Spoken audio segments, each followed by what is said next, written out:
I wasn't in the mood or just wasn't feeling like I wanted to be intimate, it would be met with I was the one being abusive, that I was the one withholding. I genuinely thought I was withholding because he was my husband. I had no idea he was dating up to 7 different women and sexting 50 when I got married. And if I had known, I would never even dated him.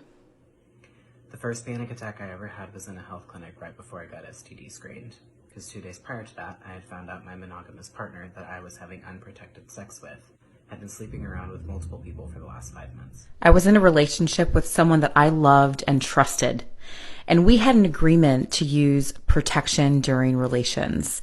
And during relations, they stealthily removed the protection on purpose without my consent.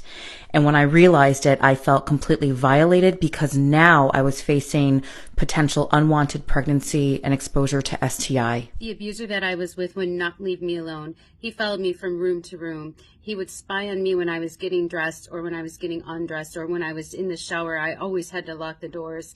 He would not stop grabbing my body even though I specifically told him to stop. He was clingy and needy from very early on.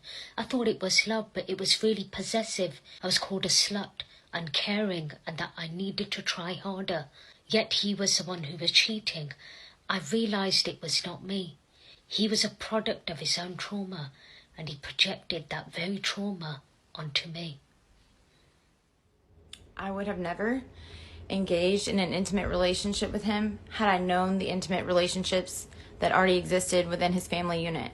It seems he learned his charm, and then coercion, and then stalking behaviors and obsession over intimacy from his own mother. While he was touching me, I was looking ahead, frozen or fawning, I'm not sure which, hoping that my lack of response would let him know that inside I was screaming no. If I ever said no, he made me feel like I did something wrong, like I wasn't holding up my end of the bargain. I had stopped feeling safe and connected years before because of the abuse, but that never mattered. It was never about my needs, only his. Coercion is not consent. Coercion is not consent.